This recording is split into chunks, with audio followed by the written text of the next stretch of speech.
Well, in today's video, we're going to be changing the fluid in this H1 by the nzxt. Pretty case, ain't it? Sometimes it gets hot, if you know what I mean. So, it's very simple to get into it if you ain't never, opened your case, but I expect you have, because you had to build the PC unless you bought it pre-built from nzxt. I don't know. It's your money. But personally, I'm going to build one in this. And before I do, I'm going to change the fluid. And you're probably saying, why are you changing the fluid? Well, this is an old case. It's back stock. It was the recall version. I got it extremely cheap, and the fluid is years old in this. So we're going to change it so we don't have to deal with the corrosion when it heats up. Hopefully it's not corroded. And all that stuff. It just makes sense. So we're going to remove these two screws. Should be labeled. If yours ain't, somebody peeled it off then. And I didn't do it. So we take these out.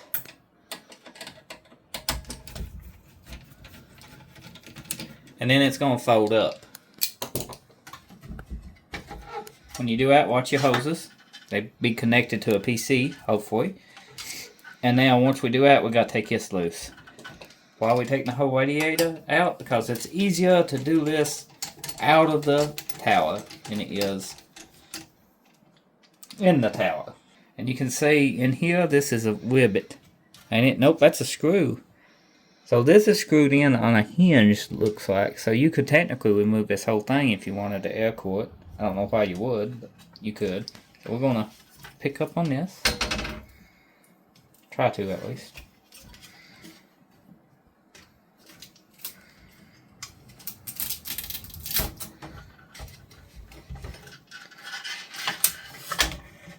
And if I remember correctly, the hoses is facing this way.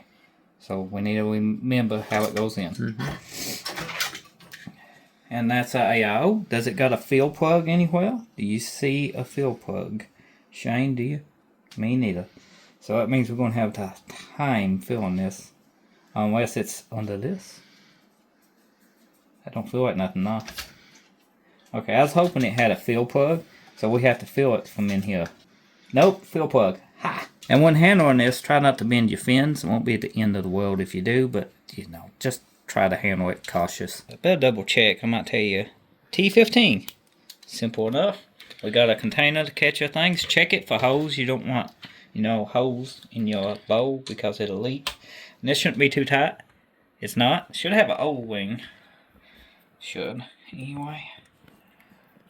Like I said, this is years old fluid in there. Now always mark which way this goes. You can see we got a new nub here, and that goes down towards this. Then you got a piece in here that seals this off. Okay, once we get all the screws out, we're going to take and lift up on this plate. Remember the orientation. Set that to the side. And remember the orientation of this. Right here. So that looks good. How does a thing under here look? Okay, that's a water plate, and I don't see no corrosion. This is not the normal AIO in these. Usually got a line here. Okay, so this pump is good. Wow, if it has much more in it, we'll have it made, won't we?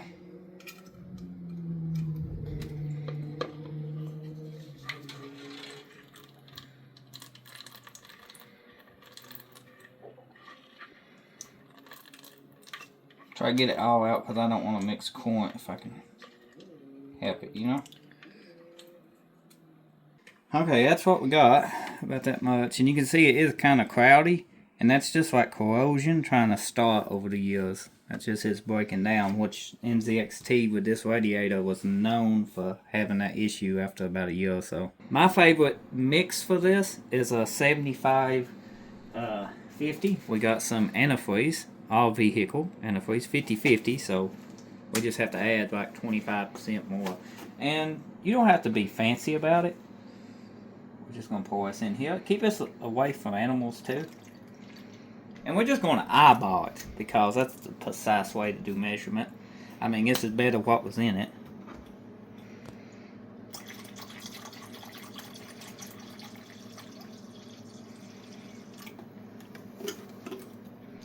I say it's about 75%. and go the extra step, we're just going to mix it. And then we're going to fill it up till it runs out of this. And then we're going to flip it over and do that. You can do it the other way at a time, but I'm just going to do it this way at first. Shane, tell me if it runs out. Think outside of the box. You could take your fan off to do this too, but I'll probably take my fan off to dry this radiator off. It's taking it now. We're just waiting for it to come out of the drain plug.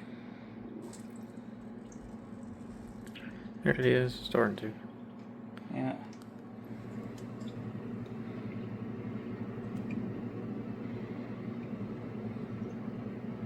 We want all the air out of it though.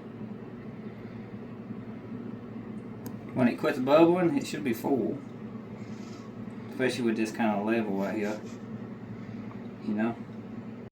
So I went ahead, put the pump back together, got most of the air out. Thermal paste will need to be redone, that's go figure. I'm going to spray this off with alcohol and water and let it dry, 90% alcohol and water.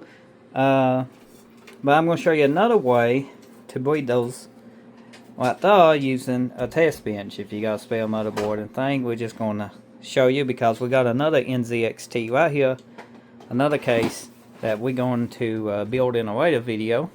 So stay tuned because this is the easiest way, I think. You take the end of it off just like we did the first one.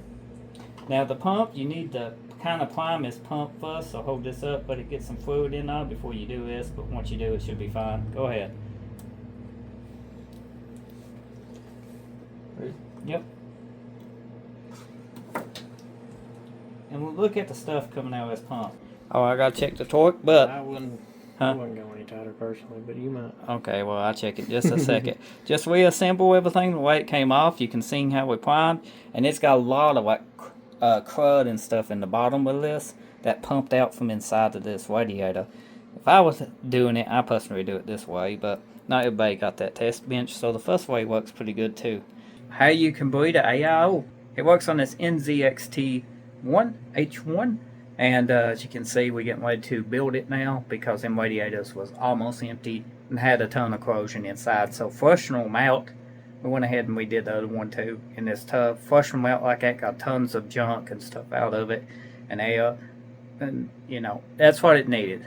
The 75% mix of antifreeze should be perfect in it. I wanted them before, and AIOs never had issues. So thanks for watching. Drop a like. See you next time.